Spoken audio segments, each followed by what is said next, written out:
wabarakatuh. Perkenalkan, nama saya Siti Jenab dengan NIM 250100143 dari Prodi BK IKIP Siliwangi. Teman-teman semuanya, jika saya bertanya mengenai hak dan juga kewajiban, mungkin sudah tidak asing lagi pikirannya kita gitu, antara hak dan juga kewajiban. Mungkin hak adalah pengertian sederhananya dari kita gitu, hak adalah apa yang kita dapatkan, sedangkan kewajiban adalah apa yang kita tunaikan. Mungkin itu ya teman-teman.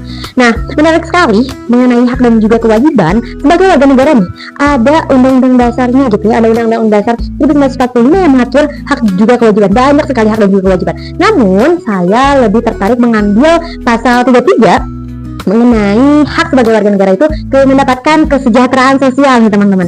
Nah, mengapa saya mengambil topik mengenai kesejahteraan sosial ini sebagai hak warga negara? Karena ternyata di lapangan teman-teman semuanya ada yang bisa dikatakan mendapatkan haknya, namun ada juga yang bisa dikatakan tidak mendapatkan haknya. Mengapa bisa seperti itu? Ini adalah beberapa wawancara saya bersama dengan warga setempat, tepatnya di Kampung Warung Karet, Desa Campakawarna, Kecamatan Campakawulya. Ini memang banyak sekali kesejahteraan sosial yang bisa dikatakan fenomena yang banyak sekali dibicarakan oleh masyarakat, khususnya pada kesejahteraan sosial dari pemerintah berupa bansos, PKH dan juga BLT. Untuk lebih lanjutnya lagi teman-teman, saya akan mewawancarai beberapa masyarakat dan juga mungkin tokoh setempat, kita lebih tahu lagi dari perspektif mereka.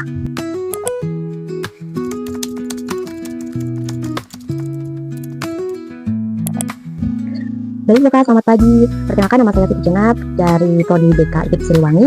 Mohon maaf mengganggu waktunya Bapak. Di sini saya akan sedikit bertanya mengenai isu yang krusial di masyarakat mengenai hak dan juga kewajiban antara pemerintah setempat dan juga hak sebagai warga negara gitu, khususnya pada hak mendapatkan kesejahteraan dalam konteks misalnya bantuan sosial seperti PKH ataupun bantuan tunai yang memang isu ini, permasalahan ini sangat krusial ya di masyarakat itu Bapak. Mohon izin dengan Bapak siapa dan sebagai apa? Perkenalkan, nama saya Yoga Rahmat Suwandi.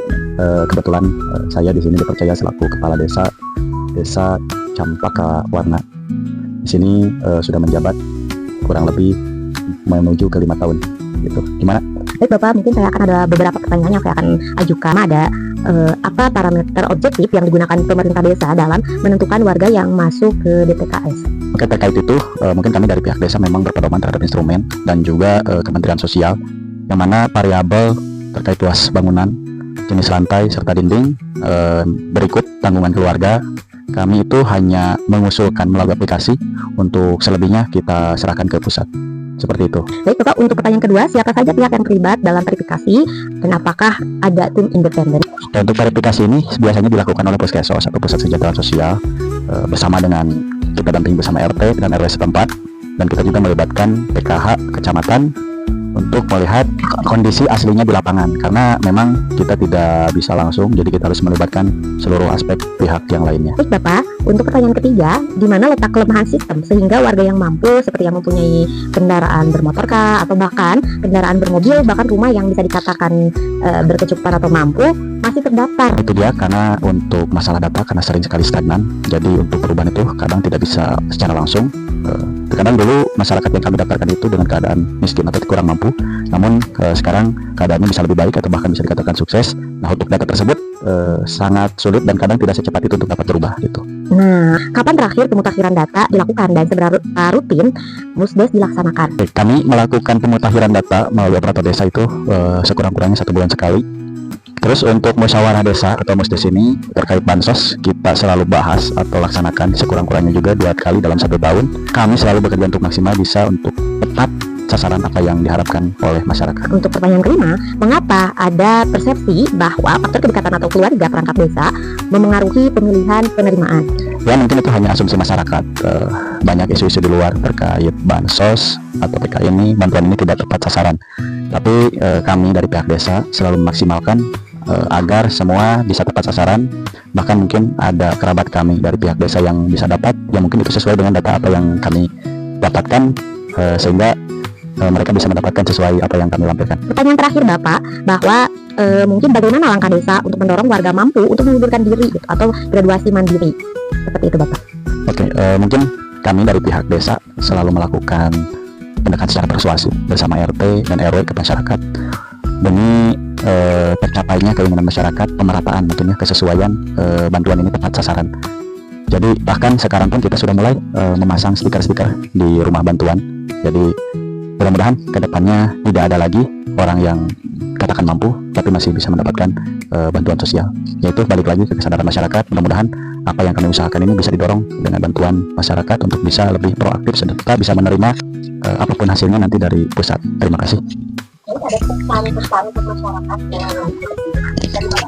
Pesannya mungkin silahkan membuat kritikan yang membangun bagi kami untuk para aparatur desa, ya terutama saya sendiri, karena itu bisa jadi salah satu evaluasi untuk kami ke depannya apabila ada ketidaksesuaian baik dalam pemerataan bantuan dan lain hal sebagainya. Jadi kami tidak menutup sama sekali aspirasi ataupun keluh kesah masyarakat kepada kami terkait ketidaksetaraan ini, dan kami selalu berusaha maksimal semampu kami dimaksimalkan dengan SOP yang sudah ada untuk melakukan dan bisa mensejahterakan dan bisa memberikan pemerataan bantuan terhadap masyarakat desa Campakawana. Terima kasih, mungkin seperti itu. Mohon maaf sebelumnya Ibu dengan Ibu siapa? Ibu Ai Mulyani. Baik Ibu, mohon izinnya mohon mengganggu waktunya. Saya ingin menanyakan beberapa pertanyaan mengenai bantuan pemerintah tentang hak dan kewajiban kita sebagai warga negara mengenai bantuan ya Ibu. Nah pertanyaannya, apa masalah utama yang sering terjadi dalam pembagian bantuan PKH atau BLT gitu Bu di lingkungan sini? Menurut Ibu bagaimana? Menurut saya tidak tepat sasaran. Karena apa Bu? Kenapa tidak tepat sasaran? Karena tidak ada ya, kalau yang itu yang mampu kan kita suka ada kalau yang tidak mampu kan nggak sesuai lah gitu. Oh jadi menurut Ibu ketika yang mampu dapat tetapi yang tidak mampu kadang tidak dapat. Seperti itu Ibu. Baik. Menurut Ibu siapa saja warga di sini yang sebenarnya butuh sekali dengan bantuan itu? Kalau di sini itu di Julina. Kalau di Julina kan nggak punya penghasilan gitu. Tapi tidak dapat itunya PKH atau apa nama tidak tahu lah. Oh jadi sebenarnya dia layak untuk mendapatkan karena tidak mampu tapi tidak dapat. Kenapa tidak dapat seperti itu ya Bu ya? Kenapa tidak dapat itu? Baik Ibu, menurut Ibu kapan Ibu merasa bantuan ini tidak tepat sasaran? Kalau orang kaya dapat, kalau orang miskin kan tidak dapat gitu. Jadi itu Ibu merasa bahwa ketidakadilan ada di sana ya Ibu? Karena tidak ada di sana. Baik Ibu, untuk selanjutnya Ibu, mengapa masih banyak bantuan yang salah sasaran gitu dan tidak tepat sasaran kepada yang membutuhkan seperti tadi Ibu bilang di Julina gitu? Kenapa terjadi seperti itu Ibu gitu? Ada faktorkah? Biasanya keluarga itu yang dekat sama desa kan suka dapat, kalau orang-orang yang lain nggak dapat.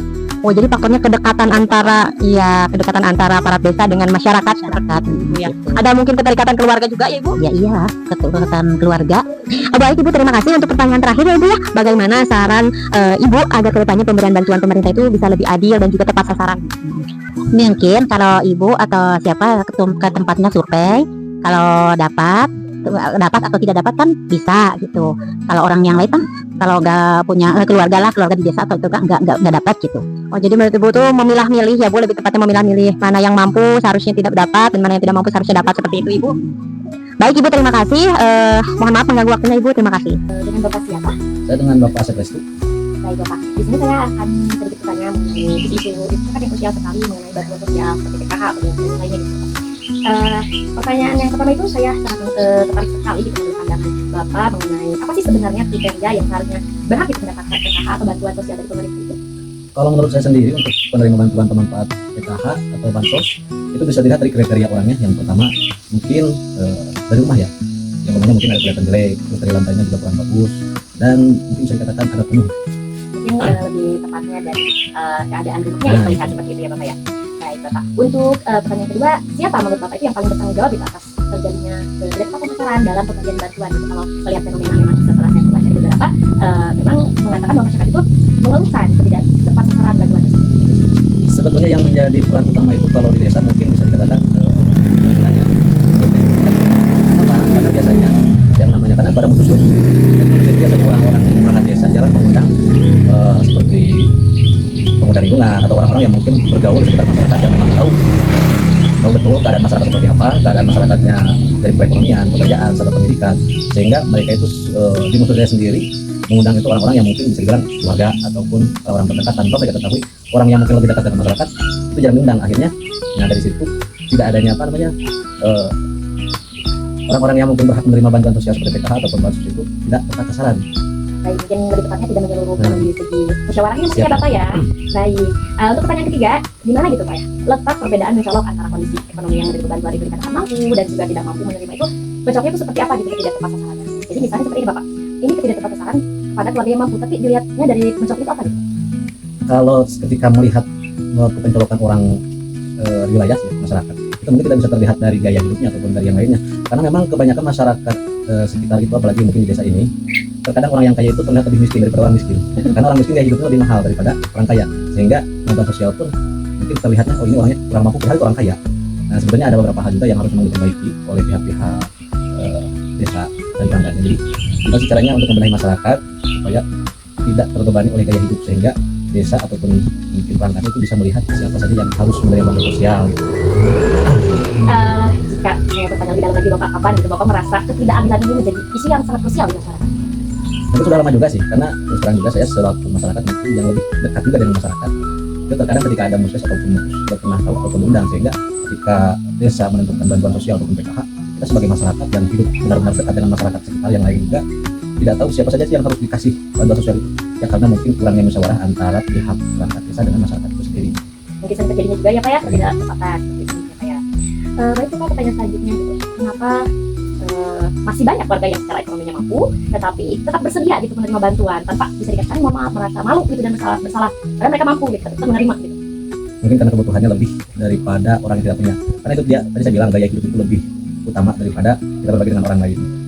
Kita seperti itu. Merasa beruntung juga gitu ya. Beruntung juga. Seperti itu. Baik Bapak, untuk pertanyaan selanjutnya, kenapa gitu ya mereka bisa terpilih menjadi penerima bantuan padahal mereka itu tergolong mampu? Biasanya kalau di masyarakat sendiri, karena ada mungkin karena banyak isu juga, saya kurang tahu kesananya, itu ada istilah duit deket dulur, dalam artian walaupun dia orang kaya, nah tapi kalau dekat dengan perangkat ataupun dekat dengan apalagi dekat dengan kadesnya, itu mungkin bisa menjadi satu kekuatan juga buat mereka, ataupun juga kedekatan. Apalagi kalau orang kaya itu kan biasanya perangkat itu lebih dekat sama orang yang kayanya daripada orang yang nggak punya. Biasanya uang itu lebih menentukan daripada kualitas orang itu sendiri. Ya, baik Bapak, mungkin ada pertanyaan lagi teman teman, bagaimana dampak yang Bapak rasakan gitu terhadap kehidupan sehari-hari ketika hak bantuan yang seharusnya diterima justru ke tangan yang tidak berhak itu untuk persepsi Bapak sendiri? Kalau untuk saya sendiri sih, ketika ada bantuan terus tidak dapat misalnya, misalkan saya selama di desa ini tidak pernah mendapat bantuan, coba saya welcome saja gitu, karena istilahnya kalau masyarakat apalagi seperti saya mungkin yang dari mulai pendidikan dan pengetahuan itu di bawah standar lah. Ketika tidak mendapat bantuan kita ya bersyukur aja. Kenapa bersyukur? Karena mungkin di antara mereka yang mendapat bantuan ada di sisi kita juga, dan jalannya untuk kita itu dari mana saja. Cuman suatu saat mungkin ada pertanggung jawaban juga. Baik, mungkin kalau bagi Bapak ya tidak masalah kalau untuk dapat ataupun tidak dapat tidak masalah bagi Bapak seperti itu ya Pak ya. Untuk pertanyaan terakhir Bapak mohon maaf sebagai pertanyaan penutup, bagaimana seharusnya seorang warga negara yang bertanggung jawab yang merasa sudah mampu secara ekonomi namun namanya masih terdaftar sebagai penerima bantuan gitu? Menurut saya sih pesan saya untuk mereka yang mungkin mendapatkan bantuan walaupun mereka kaya ataupun mampu, itu yang mudah-mudahan cepatkan berserah diri, karena di sekitar kita masih banyak orang-orang yang mungkin membutuhkan dan uluran tangan orang-orang yang tidak punya. Yang kedua, dari pihak perangkat desa juga mungkin harus selisih melaksanakan kegiatan apel ke warga-warga ataupun ke kampung-kampung untuk melihat langsung lebih jelas detail kehidupan masyarakat itu seperti apa.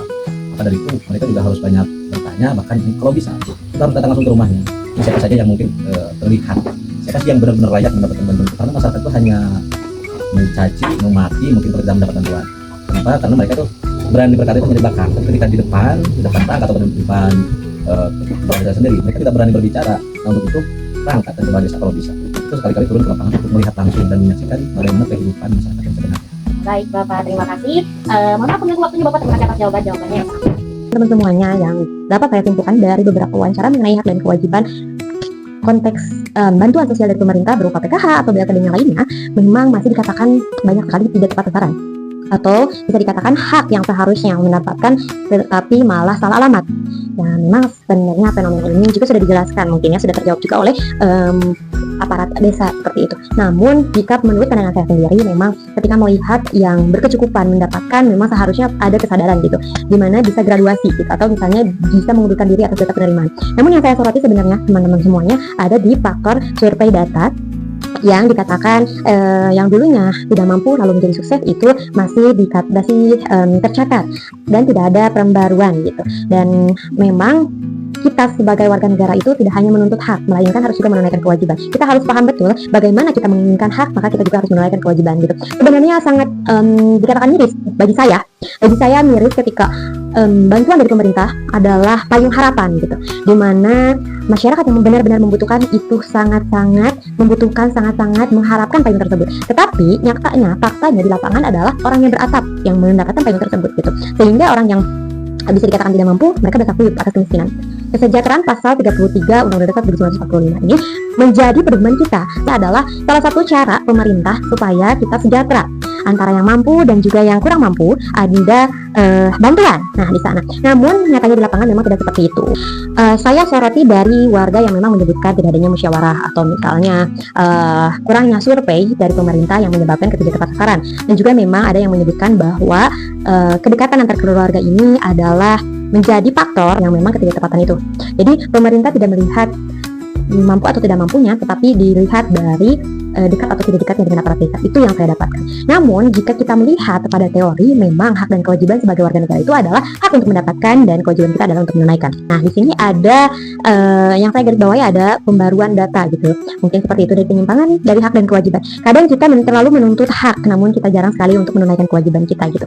Karena sedih sekali ya teman-teman, menurut saya miris sekali di mana pemerintah itu membuat program bantuan sosial berupa PKH dan yang lainnya itu adalah untuk mewujudkan hak kita pada pasal 33 Undang-Undang Dasar 1945 agar sebagai warga negara kita mendapatkan hak kesejahteraan sosial.